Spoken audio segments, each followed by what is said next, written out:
ప్రార్థన చేసుకుందామండి. వాక్యం సందేశంలోనికి వెళ్ళే ముందు అందరూ నాతో పాటు ప్రార్థనలో ఏకీపించండి. మహాగణుడా, మహోన్నతుడా, సర్వాధికారి, మీ ఘనమైన మీ శ్రేష్టమైన నామముకు వందనాలు, స్తోత్రాలు తండ్రి. గడిచిన పునరుద్ధాన కూడిక నుండి మరొక పునరుద్ధాన కూడికలోనికి దేవా మీరు మమ్మల్ని నడిపించి ఆరోగ్యవంతులుగా, బలవంతులుగా, శ్రేష్టమైన బిడ్డలుగా మార్చి మీ మందిరములోనికి మమ్మల్ని తీసుకుని వచ్చినందుకు స్తోత్రాలు తండ్రి.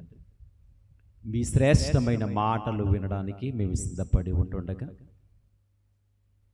నాతోనూ నా ప్రభాండి బిడ్డలతోనూ మీరే మాతో మాట్లాడి కేవలం తండ్రి మీరు మాత్రమే గణపరచబడి మహిమపరచబడాలని ఆశిస్తూ మీ సన్నిధిలో ప్రభ నిలబడుతున్న నేను దీనుడిని, అయోగ్యుని, దేనికి పనికిరాని నన్ను నా ప్రభ నీ బిడ్డగా నన్ను వాడుకుని మీ ఆత్మాభిషేకముతోనే నన్ను బలపరిచి స్థిరపరిచి దేవా ఇదిగో నా తండ్రి మీరు నన్ను బలపరిస్తే నేను నిలబెడతాను నాయన. మీరే నాతో మాట్లాడి ఘనపరిచి కృప చూపించారు. క్రీస్తు నామముని ప్రార్థన వేడుకొంచున్నాం తండ్రి, ఆమేన్. ప్రియమైన దేవుని వారలారా, దేవుని మహాకృపను బట్టి మరి నిన్నటి రాత్రి ఆల్ నైట్ ప్రేయర్లో దేవాతి దేవుడు చక్కని వాక్య పరిచర్య చేత అనేక కుటుంబముల కొరకు ప్రార్థనలో ఏకీపించి గొప్ప భాగ్యాన్ని దేవాతి దేవుడు మనకు అనుగ్రహించారు. మరొక సందేశంలోనికి, మరొక పునరుద్ధాన కూడికలోనికి దేవాతి దేవుడు మనకు అనుగ్రహించిన ప్రభు వైపు చూస్తూ మీ మనసంతా ప్రభు అయిన యేసుక్రీస్తు ప్రభుల వారి వైపు మాత్రమే తలంచుకొని వాక్యం మీద దృష్టి పెట్టండి. మీ ఆలోచనలు ఎక్కడికి వెళ్ళకుండా నా వైపు చూడండి, దేవుని వాక్యాన్ని వినండి. ఈరోజు మనము ఒక కూలి పని చేసినప్పుడు కానీ, ఉద్యోగం చేసిన, వ్యాపారం చేసిన, లేకుంటే ఎక్కడికైనా మనము ప్రయాణం చేసినా కానీ మనతో ఎవరో రావాలి, మనకి ఎవరు తోడుగా ఉండాలి అని ఆశిస్తామంటే దేవుడు మాత్రమే తోడ ఉండాలి.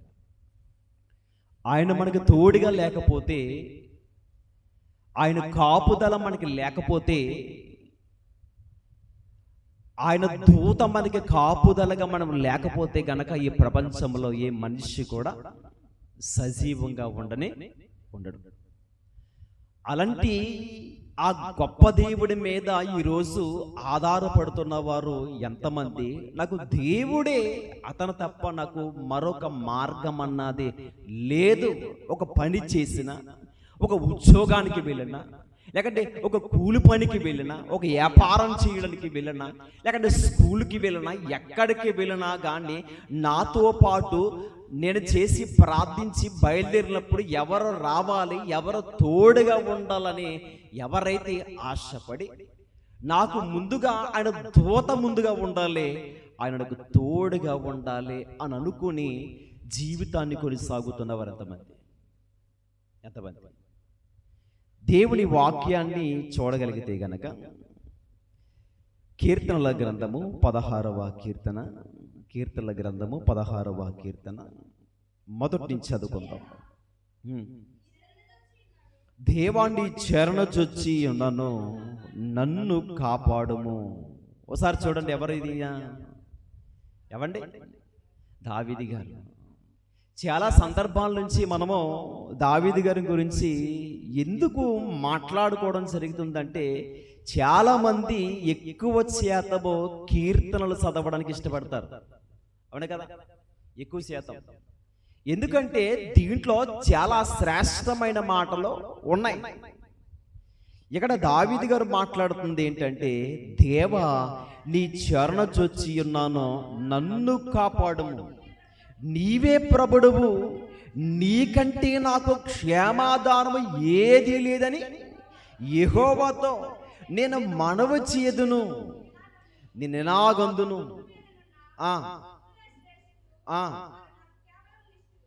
కేవలం వారు నాకు ఇష్టలు. ఇప్పుడు చూడండి, ఒక దావీదు గారు ఎవరి మీద ఆధారపడుతున్నాడో అని ఆలోచించినట్లయితే, ఒక దావీదు గారు ఒక మహారాజు దేవుని సన్నిధిలో మోకరించి ప్రార్థిస్తూ అడుగుతుంది ఏంటంటే, దేవా నీ చరణజొచ్చి ఉన్నాను, నువ్వు నన్ను కాపాడాలి, నువ్వు నన్ను కాపాడాలి. ఎందుకు నీవు నన్ను కాపాడాలంటే, నీవే ప్రభుడవు, నీకంటే నాకు క్షేమాన్ని ఇచ్చేది, నా మార్గములో నన్ను కాపాడేది, ఏ కీడు ఏ అపాయము ఏ ఉగ్రత రాకుండా నన్ను క్షేమముగా ఈ భూమి మీద నన్ను ప్రయాణం చేయాలంటే నీవు నాకు తోడుగా ఉండాలి, నీవు నా దేవుడువు. నీవు నేను ఎవరి మీద ఆధారపడతాను అంటున్నాడు దావీదు గారు, నీ మీదే నేను ఆధారపడతాను, ఎందుకంటే నీవే ప్రభుడువు. ఈ భూమి మీద ఏ మనుష్యుడు కూడా నాకు క్షేమాన్ని ఇవ్వలేడు. నాకు క్షేమాన్ని ఇచ్చేది ఎవరంటే, క్షేమాధారుడు ఎవరంటే నీవే నాయనని ఒక దావీదు గారు చూడండి ఎంత చక్కగా ప్రార్థన చేస్తున్నాడో. ఎందుకని? ఈ దావీదు గారు అంటే దేవుణ్ణి నమ్ముకున్నాడు ఆయన. ఆ మాట చూద్దాం ఒకసారి. కీర్తనల గ్రంథము 62వ అధ్యాయము, కీర్తనల గ్రంథము 62వ కీర్తన మొదటి నుంచి, నా ప్రాణము దేవుని నమ్ముకుని మౌనముగా ఉన్నది, ఆయన వలన నాకు రక్షణ కలుగును. చూడండి, ఆయనే నా ఆశ్రయ దుర్గము, ఆయనే నా రక్షణ కర్త, నా ఎత్తైన నా కోట ఆయన. చూడండి, ఒక దావీదు గారు దేవుణ్ణి ఎంత గొప్పగా పొగుడుతున్నాడో చూడండి, ఎంత గొప్పగా పొగుడుతున్నాడండి ఆయన ఎంత భక్తుడైతే దేవుణ్ణి ఇంకెంత గొప్పగా పొగుడుతున్నాడు చూడండి. ఈరోజు మనము కూడా ఇలాంటి అనుభవాల్లోనికి మనం వెళ్ళాలి దేవుని ప్రియమైన వారులారా. దావీదు గారు చెప్తుంది ఫస్ట్ ఏంటంటే, నీవే ప్రభుడము. ఈ భూమి మీద ఏ మనుషుడు గాని దేవుళ్ళుగా పిలవబడుతున్న వారిలో ఎవ్వరు నాకు కనిపించలేదు, నీవే నాకు కనబడుతున్నావు, నీవే ప్రభుడవు, నీకంటే క్షేమాధారం ఏదీ లేదు. ఈరోజు మనుషులు ఎవరి మీద ఆధారపడుతున్నారు తెలుసా? ఎవరి మీద? మనుషుల మీద ఆధారపడతారు.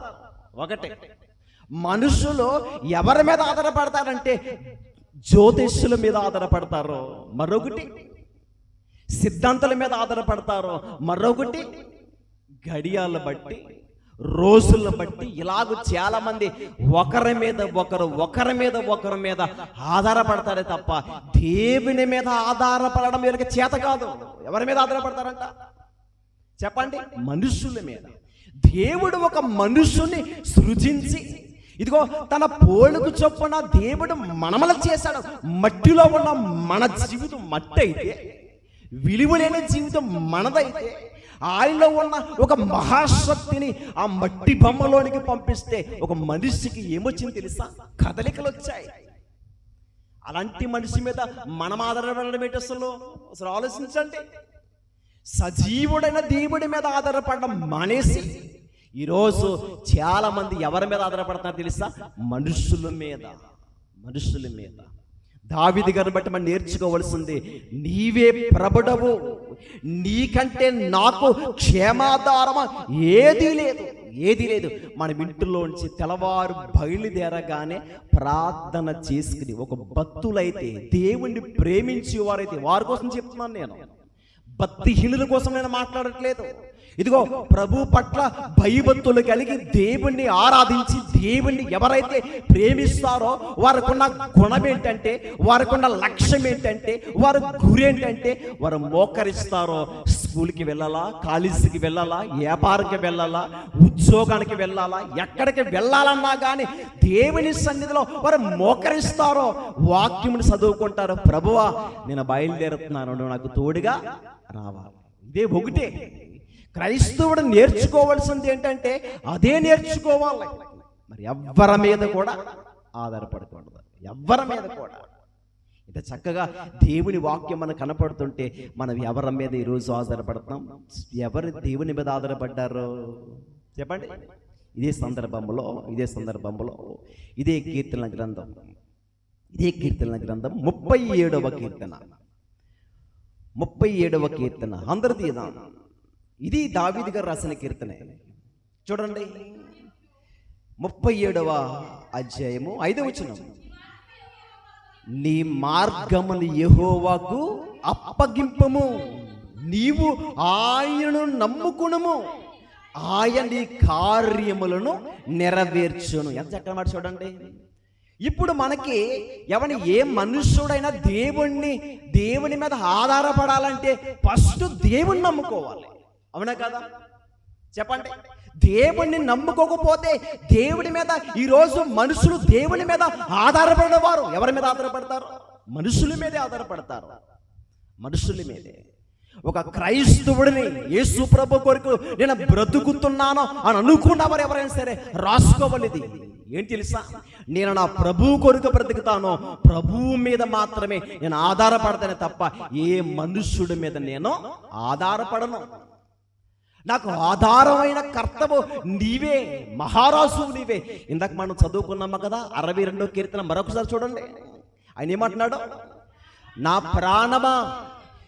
నా ప్రాణమా దేవుణ్ణి నమ్ముకుని మౌనముగా ఉండుము, ఆయన వలన నాకు రక్షణ కలుగును, ఆయన నా ఆశ్రయ దుర్గము, ఆయన రక్షణ కర్త, నా ఎత్తైన కోట ఆయనే. ఎవండి, ఇలాగా మనము ఒక నిర్ణయించుకుని మన జీవితాన్ని కూడా ఈ భూమి మీద కొనసాగుతూ ఉండాలి. ఇలా ఎప్పుడు ఎవరు కొనసాగుతారంటే దేవుని ప్రేమించేవారు, దేవుని కొరకు బ్రతుకుతున్నవారు, దేవుడి కొరకే ఆధారపడుతున్నవారు.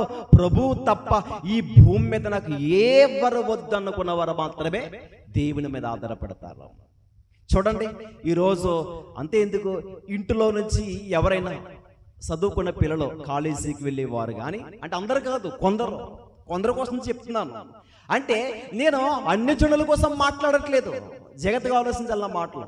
ఇదిగో అన్ని జనుల కొరకు వారి కోసం మాట్లాడతలేదు. ఎవరి కోసం మాట్లాడుతున్నానంటే యేసు ప్రభు కొరకు మేము బ్రతుకుతున్నాం. యేసు ప్రభు అంటే మాకు ఇష్టం. ప్రతి ఆదివారాన్ని మందిరానికి వెళ్తాం, నియమక కూడికల్లో పాల్గొంటాం. మేము క్రైస్తవులం, యేసు ప్రభు మాకు తెలుసు అని అనుకుంటూ కూడా దేవుని మీద ఆధారపడకోకుండా ఇంట్లోంచి ఇదిగో బయటికి రాగానే చాలా మంది ఎవరి మీద ఆధారపడతారు చెప్పండి? మనుష్యుల మీద. అవునా కాదా? కూతురు బయటికి వెళ్తుంది అనుకోండి, తల్లి ఎదురొస్తుంది. అవునా కదా? తండ్రి ఎదురొస్తాడు, వాడికి తమ్ముడు అంటే తమ్ముడు రావాలి, అన్నయ్య ఉంటే అన్నయ్య. ఎందుకు అంటే ఇదిగో వీళ్ళు వస్తే నాకు ఏం జరుగుతుంది? మంచి జరుగుతుంది. చూడండి ఒకసారి.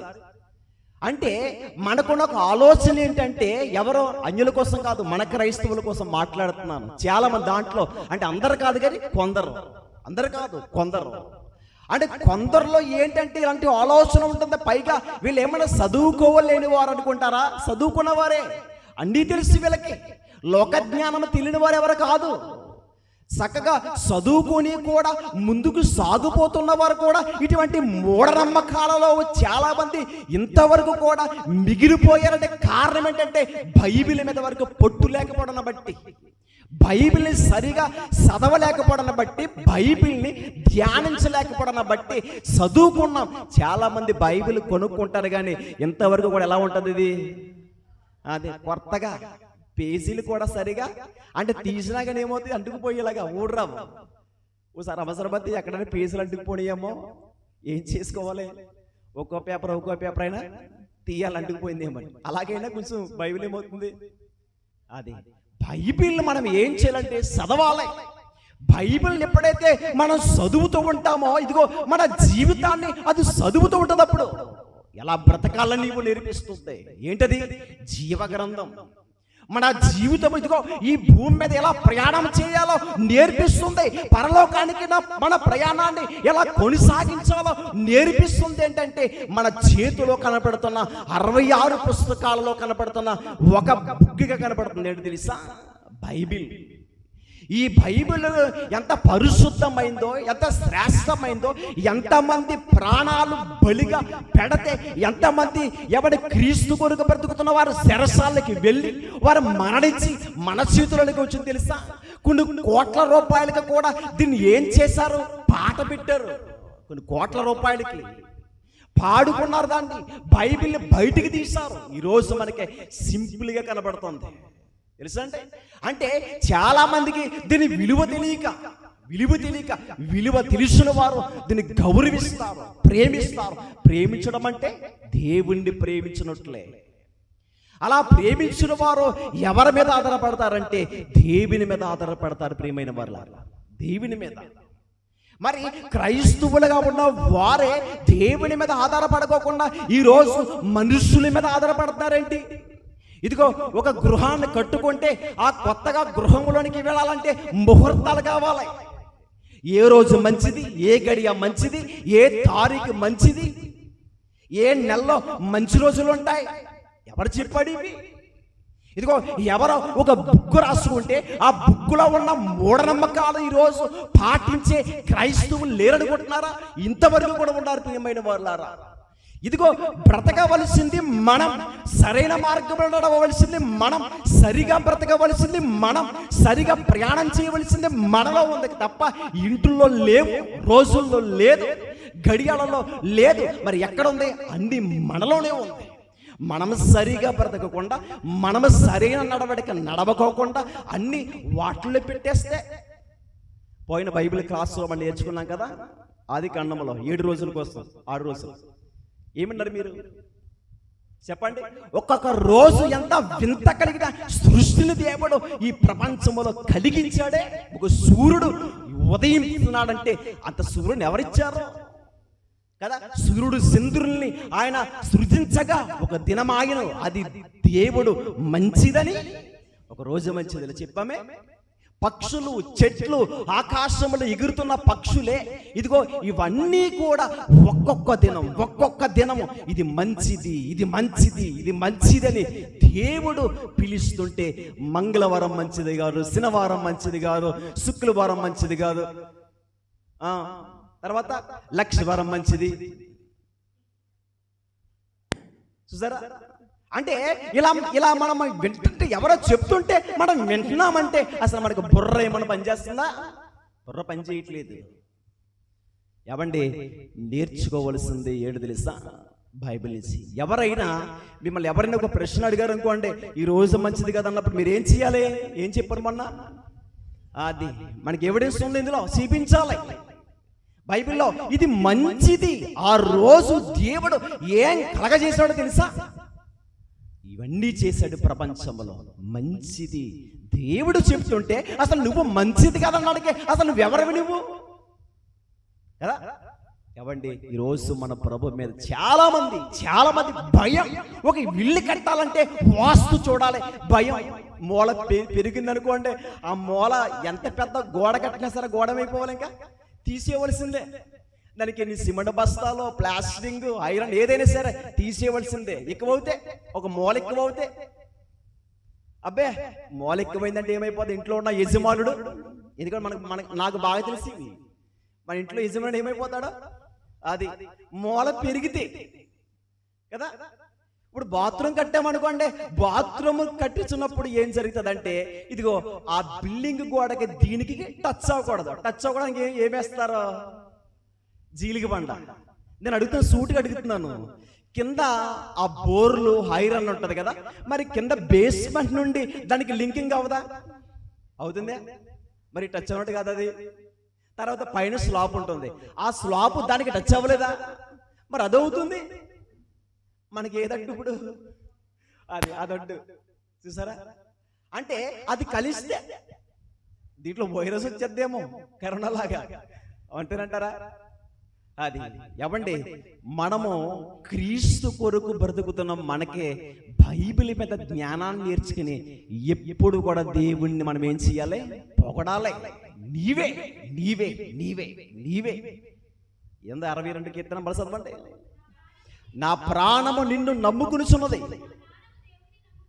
నా ప్రాణము దేవుని నమ్ముకుని మౌనముగా ఉన్నది. ఆయన వలన చూడండి, మనం దేవుని నమ్ముకుంటే మనకి కలిగేది ఏంటి? రక్షణ. ఇప్పుడు మనిషికి కావలసింది ఏంటి చెప్పండి? ఈ భూమి మీద ఎవరైనా సరే ఏమవుతుందో తెలుసా? ఖచ్చితంగా మరణించవలసిందే. మరణం అన్నది అందరికి వస్తుంది. నాకు రాదండి, నా దగ్గర కొన్ని కోట్ల రూపాయలు ఉన్నాయి, నాకు రాదనుకోవడం గుడ్డితనం. అది ప్రతి ఒక్కరికి, వాడు పేదవాడైనా ధనవంతుడైనా ఎవరైనా సరే మరణించవలసిందే. మరణాన్ని ఎవరు ఆపడానికి లేదు. కానీ మరణించిన తర్వాత అసలు మన జీవితం ఏంటి, మన గమ్యం ఏంటి, ఎక్కడికి వెళ్ళబోతున్నామో, ఏ ప్రదేశంలో నివసించబోతున్నాను, ఇదిగో నేను పరలోకానికి వెళ్తున్నానా లేకుంటే పాతాళములోనే అగ్నిలోనికి వెళ్ళిపోతున్నాననే ప్రశ్న ఎక్కడ వేసుకోవాలంటే, ఎక్కడ ఆలోచించాలంటే ఈ భూమి మీద ఆలోచించాలి. లేదండి వీళ్ళు అలాగే చెప్తారు, ఇలాగే మాట్లాడతానంటే నువ్వు బుద్ధిహీనుడివి. ప్రసంగి గ్రంథంలో ఆ మాట చూడండి, ఏమనుకుంటారని తెలుసా మనుషులు? ఆ ప్రసంగి గ్రంథము 10వ అధ్యాయం 14వ వచనం, కలగబోబడిది ఏదో మనుషులు ఎర్రగక ఉండినను బుద్ధిహీనులు విస్తారముగా మాట్లాడుదురు. నరుడు చనిపోయిన తర్వాత ఏమి జరుగునో ఎవరు తెలియజేదురు? ఊరుకు పోవు త్రోవ ఎరగన వారై బుద్ధిహీనులు తమ ప్రయాస చేత ఆయాసపడుదురు. వెళ్ళే మార్గం తెలియకపోతే, వెళ్ళే దారి తెలియకపోతే ఎలాగైతే ఆయాసపడతారో, ఇదిగో ఏ దేశానికి అనే పరలోకానికి వెళ్ళే మార్గం తెలియకపోతే బుద్ధిహీనులు అంటండి. భూమి మీద ఆ ఆలోచనలు, వారి మాటలు ఎలా ఉంటాయి అని ధ్యాని అయిన సొలొమోను గారు మాట్లాడుతున్నారు తెలుసా? ఎలా మాట్లాడుతున్నారు? బుద్ధిహీనులు విస్తారముగా, వీళ్ళందరూ పరలోకం వెళ్ళిపోతారంట, మనం వెళ్ళమంట అంటారా? ఇలాంటి వాళ్ళు లేరనుకుంటున్నారా? ఏమండి 100లో కనీసం 5% ఉండొచ్చు, అవునా కదా? 100లో అంటే మనుషులు రకరకాల మనస్తత్వాలు కలిగే మనుషులు భూమి మీద కలిగి ఉన్నారు. అందరు కాదు. ఇదిగో వీళ్ళందరూ వెళ్ళిపోతారు, అసలు పరలోకము లేదు, ఏమీ లేదు, మనిషి చనిపోతే ఇంకేమీ లేదు, అయిపోయింది అంతే, గాల్లో కలిసిపోతాడు అంతే అని కూడా ఇలాంటి మాటలు కూడా మాట్లాడే వారికి సమాజంలో లేకపోలేదు. అలాంటి వారి కొరికే దేవుడు ఈ వచనాన్ని రాశాడు. ఏమని? బుద్ధిహీనులు అంటండి ఈ భూమి మీద అంట వారు విస్తారంగా మాట్లాడతారు. అంటే వారి నోటికి అసలు హంతు లేదు,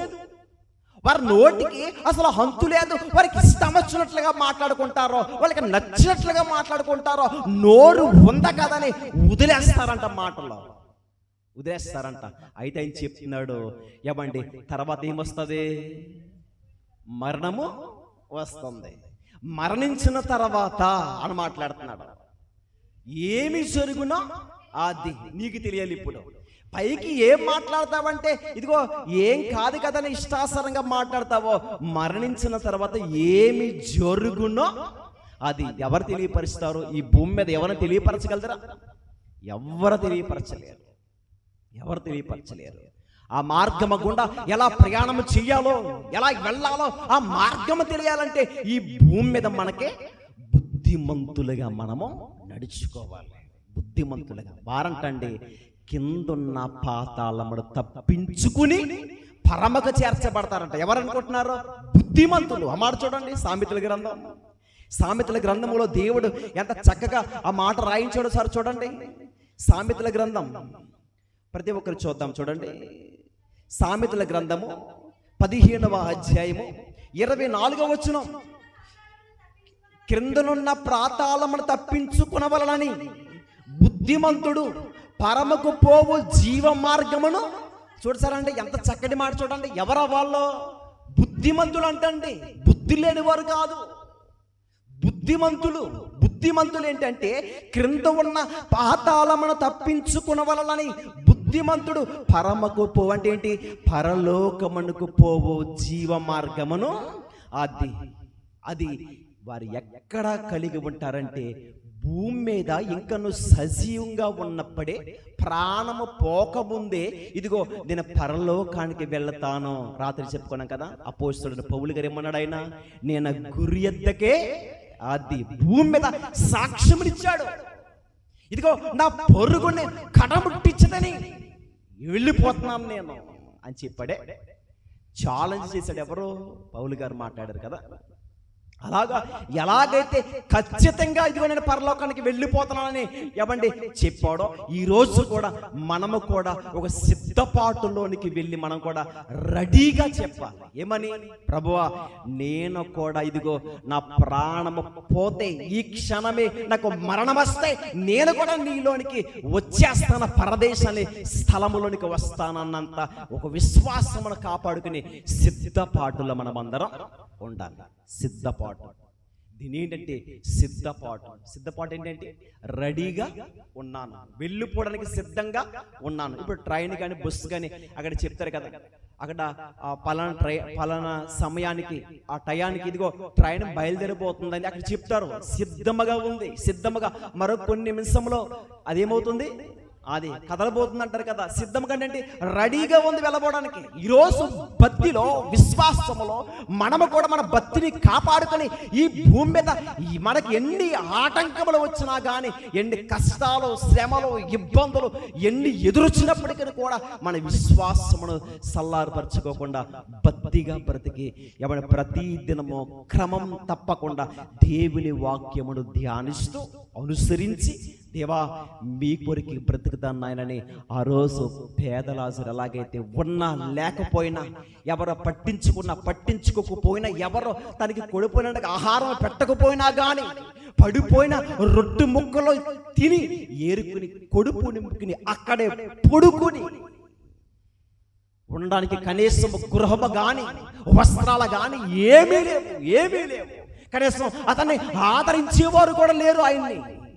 అలాంటి స్థితి, అలాంటి ఒక పేద స్థితి, ఒక దీన స్థితి, ఎందుకు పనికిరాని బ్రతుకుతున్న అలాంటి ఒక పేద లాజరే ఒక భక్తి కాపాడుకున్నాడు, విశ్వాసాన్ని కాపాడుకున్నాడు, దేవుని వైపే చూచాడు, ఎవరిని ఆశించలేదు, ఎవరు సొమ్ము కూడా దోచుకోలేదు. ఎవరి ధనవంతుడు తింటున్న ఆ రొట్టు మొక్కలు పడిపోతుంటే ఆ బల్ల కింద ఏరుకుని తిని తన కొడుపును నిప్పుకున్నాడో, మరణించాడు. ప్రియమైన వారు, మరణించగానే ఎవరు ఎదురొచ్చారు తీసుకెళ్ళడానికి?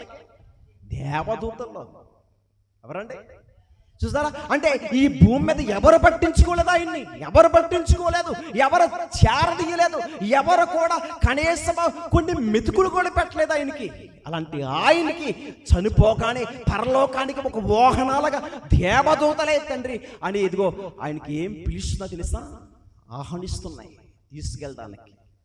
ఆ మాట మీరు చూసారా? చూడలేదు. చూడండి ఆ సందర్భం. దేవదూతలు అంటే ఎలా తీసుకెళ్తాయని, చనిపోగానే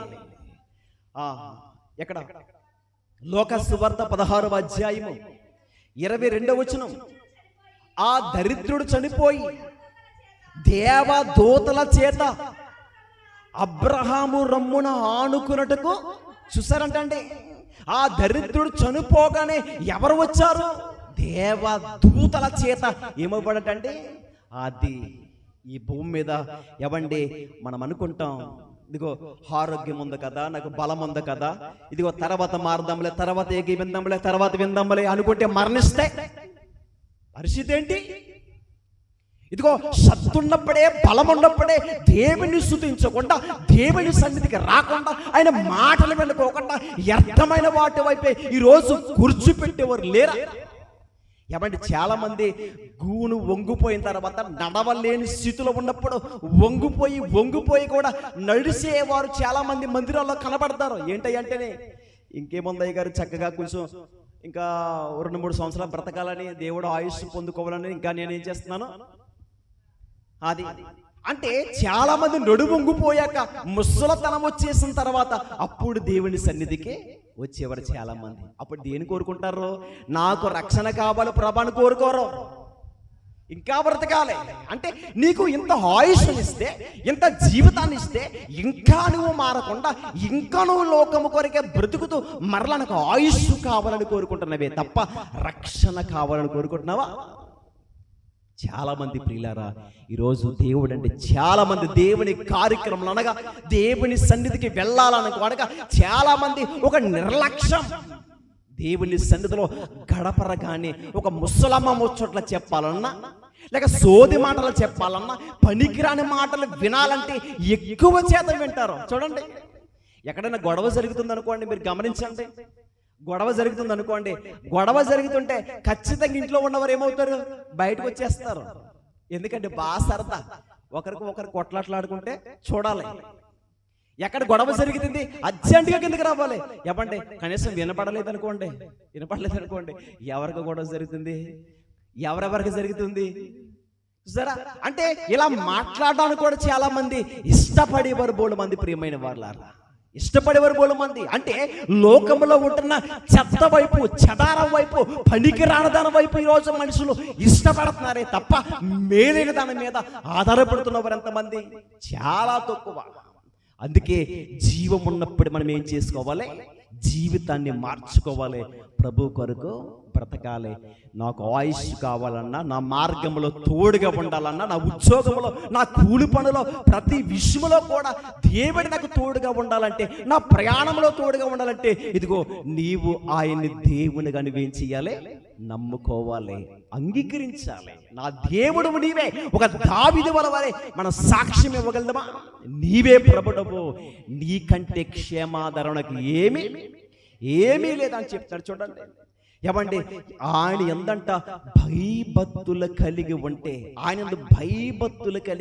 అండి ఆయన దూత మనకి కావలిగా ఉంటుంది. ఆయన దూత. చూడండి, చదువుకుందాం. కీర్తనల గ్రంథము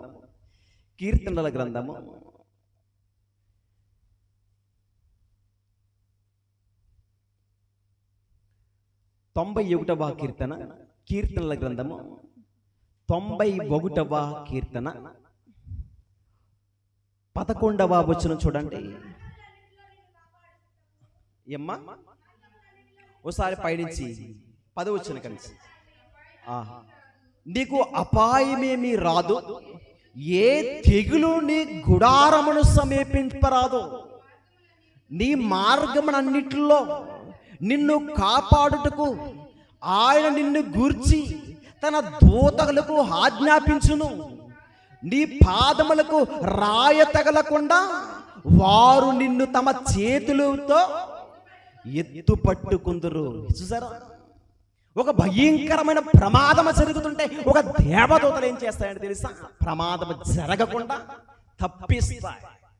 ఏమండి, ఈ వాక్యం మీరు ఇంతకు ముందు చదివే ఉంటారు, చదువుకుంటూ వెళ్ళిపోతారేమో అనిపోవచ్చేమో, కానీ ఇది ఖచ్చితంగా మన మైండ్లో ఉండాలి. ఎప్పుడైనా ప్రయాణం చేయాలన్నా, పెళ్లికి వెళ్ళాలన్నా, ఏదైనా అవసరమైతే, ఎవరైనా మరణిస్తే చనిపోయిన వారు వస్తున్నారండి అని వెనక్కి వచ్చేస్తావేమో, కీడొచ్చేస్తుందని ఇలా రావద్దు. వాక్యం మనకు కనపడుతుంది. నీ మార్గమందట్లో నిన్ను కాపాడుటకు ఆయన నిన్ను గుర్చి తన దూతలకు ఏం చేస్తాడంట? ఆజ్ఞాపిస్తాడు. ఇదిగో నా కుమారుడు, నా కుమార్తె నా యందు భయభక్తులు కలిగి బ్రతుకుతుంది భూమి మీద, నువ్వు వెళ్ళని ఎవరికి ఇస్తారు తెలుసా? పరిచారకుల కింద దేవుడు మనకి ఇచ్చారు. ప్రియమైన వాళ్ళారా, దేవదూతల్ని, ఈ దేవదూతల్ని దేవుడు ఎందుకు కలగజేశాడు తెలుసా? మనందరికీ పరిచారకులుగా ఉన్నాడంటే, దేవదూతలే ఇంత గొప్ప దూతలే కనపడుతున్నాయి, వాటిని మనకి పనివారుగా పెట్టాడు దేవుడు. అవును, పనివాడుగా పెట్టాడు ఆయన వాటిని. అసలే దేవదూతల్ని మనం పోల్చుకుంటే అసలే దేవదూతలేంటి, అసలు మనమేంటి?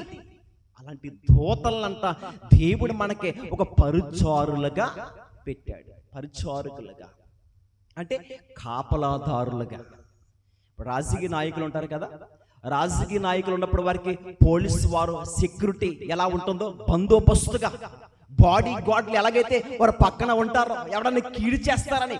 అంటే ఒక గొప్ప వ్యక్తికి, ఒక రాజకీయ వ్యక్తిగా ఉంటున్న ఆయనకి ఒక పక్కన ఎంతో మంది ఒక బాడీ గార్డులుగా, సెక్యూరిటీగా, పోలీసు వారుగా ఎంతో మంది బందోబస్తుగా ఉంటారు కదా. ఇదిగో మన చుట్టూ ఎవరు లేనట్టుగా కనపడుతుంది, కానీ ఎవరుంటారు తెలుసా? దేవుని దూతలు. ఒక క్రైస్తవుడు గురి ఏంటంటే దేవుడు నమ్ముకున్నవాడు అసలు ఎవ్వడికి కూడా భయపడడు. ప్రియమైన వారులారా, భయపడకోకుండా దేవుని పట్ల ఉన్నారంటే ఎవండి ఏ మనుష్యుడు కూడా మమ్మల్ని హాని చేయడానికి వీరలేదు. దేవుడే చేయకోకుండా ఆయన దూతల్ని పంపిస్తాడు. అంతేకాదు, దేవుని కొరకు నువ్వు భక్తిగా బ్రతికి యథార్థముగా బ్రతికితే ఒకవేళ ఎవరైనా నీకు కీడు చేయాలన్న ఆలోచన వచ్చినా కానీ వారిని దేవుడు ఊరుకోవడానికి తెలుసా అంటే నా పిల్లల జోలికి వస్తే అసలు నన్ను ఊరుకోనే అంటాడు. అందుకే చాలా క్రైస్తవుడికున్న బలం ఏంటనుకుంటున్నారు? సోషల్ మీడియాలో కొన్ని వీడియోస్ చూస్తున్నారు లేదో, వారు ఎంతో ధైర్యంగా మాట్లాడతారు. ఎందుకు అనుకుంటున్నారు? ఎవరికి భయపడరు వాళ్ళు అవసరమైతే శిరసాలకల్లా వెళ్ళడానికి సిద్ధంగా ఉన్నాం. ఇదిగో మా క్రైస్తవుల జోలికి ఎవరు వచ్చినా కానీ మేము ఊరుకోమంటారు. ఎందుకు అనుకుంటున్నారు? మేము కలిగి ఉన్న దేవుడు అంత గొప్ప దేవుడైనా మా ధైర్యం ఏంటంటే, ఇదిగో మాకున్న బలం ఏంటంటే, మా పక్షాన ఎవరు లేకపోవచ్చు మనుషులుగా, మా పక్షాన ఎవరున్నారనుకుంటున్నారో దేవుడు మా పక్షాన ఉన్నాడైనా. అందుకే మేము ఎవరికి తల వంచము. ఒకరోజు నెబుకద్నెజర్ మాట్లాడుతున్న మాటకి షడ్రక్ మెషక్ అబేద్నెగోను వారి మాటకి ఏమైనా తల ఉంచారా? చూసారా? తల దించారా? తల వంచలేదు, దించలేదు. పైకి వ్యక్తి మాట్లాడుతున్నారు, పేరు పెట్టి మాట్లాడుతున్నారు, నెబుకద్నెజర్ అని మాట్లాడుతున్నారు, రాజా అని అంటలేదు. ఇంకా వాళ్ళు నీకు ప్రత్యుత్తరం ఇవ్వవలసినంత అవసరత మాకు లేదు. మా దేవుడు ఎవరనుకుంటున్నావు? అది జీవము కలిగిన సజీవుడు. అవసరమైతే మా దేవుని కొరకు ప్రాణాలు పెట్టడానికి, మా దేవుని కొరకు మరణించడానికైనా సరే మేము సిద్ధంగా ఉన్నామే తప్ప శ్రాష్టంగా పడవలసినంత అవసరత మాకు లేదు. ఇది ఛాలెంజ్. అంటే భక్తులంటే వారి విశ్వాసం అంటే వారికున్న హోదా ఏంటంటే క్రీస్తులో ప్రభు కొరకు బ్రతికేమంత త్యాగం ఎవరికి ఉందనుకుంటున్నారో ఆ రోజు బాలులుగా కనపడుతున్న షడ్రక్ మెషక్ అబేద్నెగోలను ఒక మంచి యవనస్తులుగా కనపడుతున్న ఒక విశ్వాసులు ఈరోజు అలాంటి విశ్వాసులు మనకు కనబడుతున్నారా? మరి వారికి అంత భక్తి ఉందేంటండి? వారికి అంత విశ్వాసం ఉందేంటి? అంత తెగింపు ఉందేంటి? అగ్నిలోనికే గేసేసినా కానీ ఎవరు చనిపోయారు తెలుసా? ఎవరైతే వారిని పట్టుకుని అలా గట్టేస్తారో వారు చనిపోయారంట. అసలు అగ్నిలో పడిన వారు చనిపోవాలా, లేకపోతే అలా ఇసురిన వాళ్ళు చనిపోవాలా? చెప్పండి. పడిన వారు చనిపోవాలి కదా. వాక్యాన్ని చూస్తుంటే వారిని పట్టుకుని ఎవరైతే అలా ఇసురారో, ఇసిన వారంట అగ్ని వేడి చేత ఇసిన వారి ఆ మనుషులు అగ్ని వల్ల చనిపోయారని రాయబడ్డది. నేను చూపించట్లేదు విషయాలు అక్కడ రాయబడ్డాయి, ఎందుకంటే మనం ముందుకు వెళ్ళాలి కాబట్టి చూపించట్లేదు. మీరు దానియేలు గ్రంథాన్ని చదువుకోండి, ఖచ్చితంగా మాటలు అక్కడ కనబడతాయి. అంటే వారిని పట్టుకుని వారిని అలా పడవేయగానే ఆ విసిరి వేసిన ఆ మనుషులే అగ్ని జ్వాలల చేత ఏమైపోయారంట? కాల్చబడిపోయి చనిపోయారంట. రాజు చూడగానే ఆశ్చర్యమైంది. ఏంటి వీళ్ళు పడవేసిన వారే కాలిపోయారే, మరి వారు కాలిపోలేదేంటి? దేవుణ్ణి అంతగా భక్తిగా బ్రతుకుతున్నారు మా దేవుడు. ఈరోజు ఏమండి మనం నేర్చుకోవాలి. దేవుడు అందుకే మనకి ఈ పరిశుద్ధమైన గ్రంథాన్ని మన చేతికి ఇచ్చాడు. మనము కూడా ఇదిగో ఆ భక్తులను చూసి నువ్వు నేర్చుకో. వాళ్ళు ఎలా బ్రతికారో నువ్వు నేర్చుకోవండి. దేవుడు ఇదిగో ఈ పరిశుద్ధమైన గ్రంథాన్ని మనకి గిఫ్ట్గా బహుమానముగా ఇచ్చాడు. ఇది ఎండి బంగారముల కంటే, వజ్రాల కంటే, కొన్ని కోట్ల రూపాయల కంటే విలువైనది ఏంటనుకుంటున్నారో పరిశుద్ధమైన గ్రంథం. మన జీవితం మారాలన్నా, మన బ్రతుకు మారాలన్నా ఈ పరిశుద్ధమైన గ్రంథంలో మాత్రమే మన జీవితం ఉన్న ప్రియమైన వాళ్ళ. ఇదిగో ఎలా బ్రతకాలో నేర్పిస్తుంది అని తెలుసా బైబిల్. ఎలా పరలోకానికి నువ్వు వెళ్ళాలో అని చెప్పేది బైబిల్. పాపానికి ఎలా దూరంగా ఉండాలో అని చెప్పేది బైబిల్. పాపాన్ని అంటించుకోకుండా ఒక పరిశుద్ధంగా నువ్వు ఎలా బ్రతకాలో చెప్పేది బైబిల్. నీతిగా నువ్వు ఎలా బ్రతకాలో, యోగ్యముగా ఎలా బ్రతకాలో, పరిశుద్ధముగా నువ్వు ఎలా బ్రతకాలో నేర్పిస్తుంది ఏంటనుకుంటున్నారో పరిశుద్ధమైన బైబిల్. ఆయన మాటలు ఏమండి మంచిగా లోకంలో మనుషులు ప్రేమించకపోయినా వాక్యం మనల్ని ఏం చేస్తుంది తెలుసా? ఆదరిస్తుంది. ఇదిగో ఎవరో నిన్ను ప్రేమించకపోవచ్చు, కానీ నేను నిన్ను ప్రేమిస్తాను, నిన్ను ఎత్తుకుంటాను, నిన్ను ముద్దాడుతాను, నేను అరిచేతుల్లో చెక్కుకున్నాను అంటున్నాడు ఆయన. ఏమంటే ఇలాంటి మాటలు మనకి వింటున్నప్పుడు కొండంత ధైర్యం వస్తుంది. ఇదిగో ఎవరు నన్ను పట్టించుకోవట్లేదే, నువ్వు అనుకోవచ్చు నిన్ను పట్టించుకునేవాడు, నిన్ను ఎత్తుకునేవాడు, నేను కౌలుగించుకునేవాడు, నేను ఆదరించేవాడు ఎవరు అనుకుంటున్నారో దేవుడు. అందుకే దావీదు గారు ఈ కీర్తనలన్నీ రాశాడు. ఎప్పుడు తెలుసా? బాధాకరమైన పరిస్థితుల్లో సౌలు రాజు తరుముతున్నాడు ఆయన పట్టుకుని చంపడానికి. గృహంలో ఉంటూ అరణ్యములో ఉంటూ ఆయన రాస్తున్నాడు తెలుసా కీర్తనలో. బాధలో, దేవా ఎంతమంది 10,000 మంది నా మీదకి దండెత్తి వచ్చినా కానీ నేను బెదరను, ఏ శత్రువు నన్ను ఆవరించినా కానీ నేను జడియను. ఎందుకంటే నన్ను ఆదరించేవాడు, నన్ను ఉద్ధరించేవాడు, నన్ను ప్రేమించేవాడు, నన్ను లేవనెత్తేవాడు నీవే. ఇలా మాట్లాడుతున్నప్పుడు ఇన్ని మాటలు మనం వింటున్నప్పుడు మనకి ఏమనిపించాలి తెలుసా? దేవా ఎంత ప్రేమ కలిగిన దేవుడివి, ఇన్ని మాటలు నా కొరికే కదా, నా కొరికే కదా. మనం ఏం చేయాలి చెప్పండి? ఏం చేయాలి? చివరగా ఈ వాక్యం చెప్పి ముగించుకుందాం.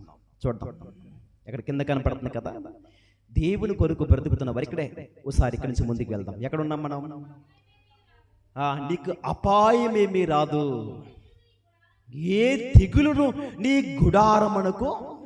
చూసారంటే అంటే దేవుణ్ణి మనం ప్రేమిస్తే, దేవుని మనం ప్రేమిస్తే, దేవుని మీద మనం ఆశ్రయముగా మనం నిలబడితే కనుక ఏమండి ఏ అపాయము నీకు రాదు, ఏ తెగులు నీ గుడారమును సమీపింపరాదని చెప్తున్నాడు. సమీపించదు. ఇదిగో నీ మార్గం అన్నట్లో నిన్ను కాపాడుటకు ఆయన నిన్ను గూర్చి తన దూతలకు నీ పాదములకు రాయ తలగకుండా వారు నిన్ను తమ చేతుల మీద. చూసారంటే దేవదూతలు మనం ఏం చేస్తున్నాయి? ఎత్తుకుంటాయి. అసలు దేవదూతలకి మనకి అసలు పోలుకుందా? మరి వాటిని ఆజ్ఞాపిస్తున్నాడు ఏంటి? మన ఈ వాక్యం చదువుకున్నప్పుడు దేవా ఈ వాక్యమే ఒక ఆధారంగా కనపడుతుంది. ఎవరు నన్ను విడిచిపెట్టినా ప్రేమించి నీ దూతలను నాకు పంపిస్తావా? ఎలాంటి బలమైన స్థిరమైన నమ్మకం ఎవరికుంటా తెలుసా? ఆయన్ని నమ్ముకున్న వారికి. అలా నమ్ముకున్నారు కాబట్టి ఎవరు? దావీదు గారు. నీవే ప్రభుడవు, నీకంటే క్షేమాధారము ఏమీ లేదని యెహోవా నేను ఏం చేసుకున్నాను. అది చూడండి, చివరిగా మాట చెప్పి ముగించుకుందాం. చివరిగా నిర్గమాకాండము 23వ అధ్యాయము. ప్రతి ఒక్కరు వాక్యాలు చేయండి. నిర్గమాకాండము 23వ అధ్యాయము 20వ వచనం.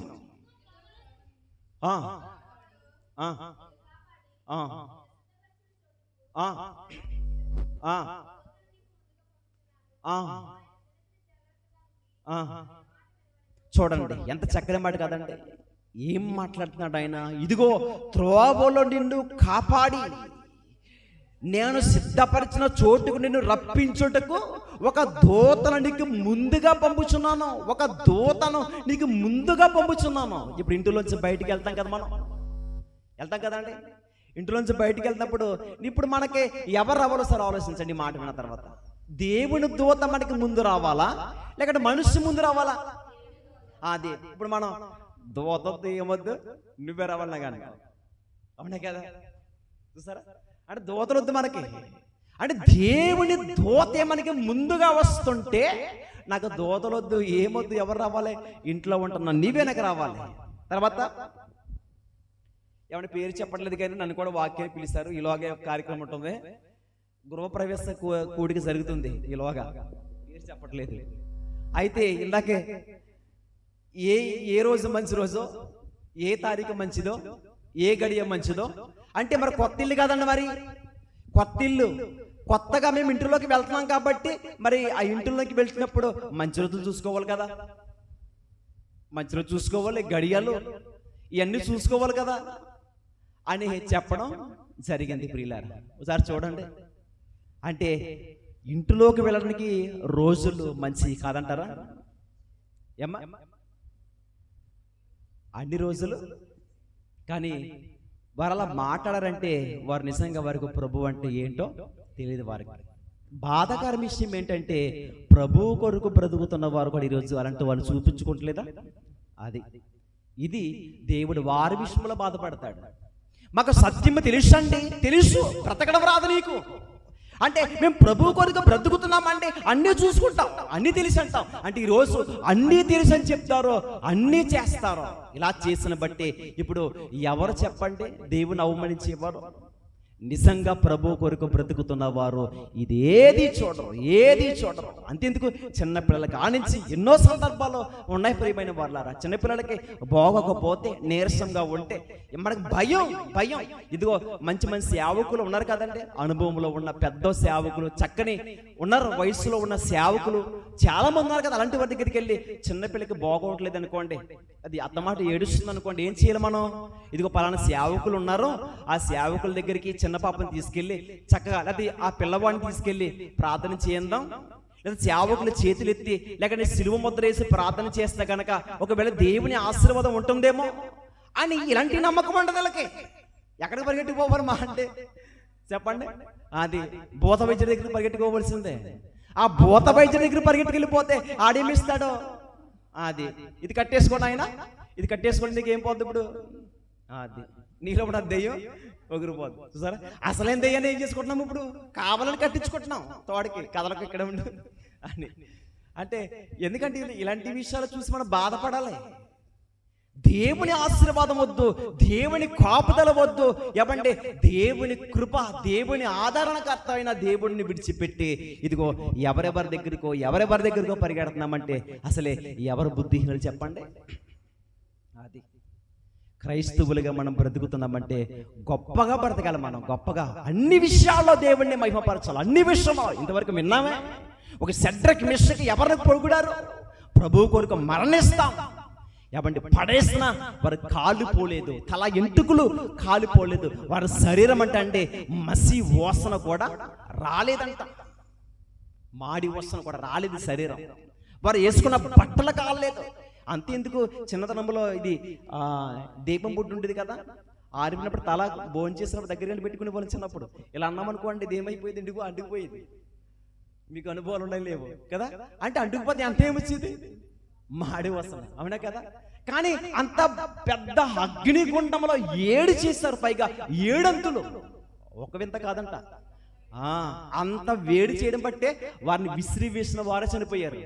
మరి అలా పడగానికి వెళ్ళక్కర్లేదు, వాళ్ళు అందులోకి వెళ్ళక్కర్లా, అంతకు ముందే చనిపోవాలి. మరి అలా నిలబడ్డారంతే. ఏసీలో ఉన్నట్టు ఉండాలి ఇంకా చక్కగా, తెలుసండి? ఏసీలో అలా పడేస్తుంటే ఆనందముగా అలా చూస్తున్నారు ప్రభుని. అసలు రాజు ఆశ్చర్యపోయాడు. అది విశ్వాసుల త్యాగం అంటే.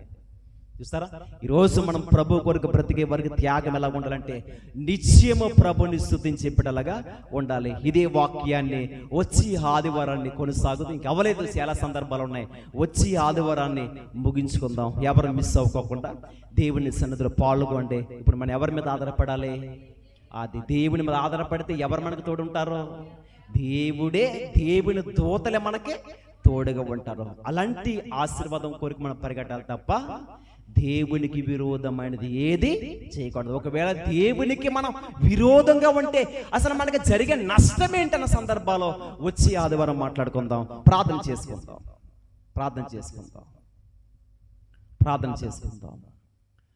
పరిశుద్ధుడా, మీ ఘనమైన నామముకు వందనాలు, స్తోత్రాలు తండ్రి. నా మంచి దేవుడా.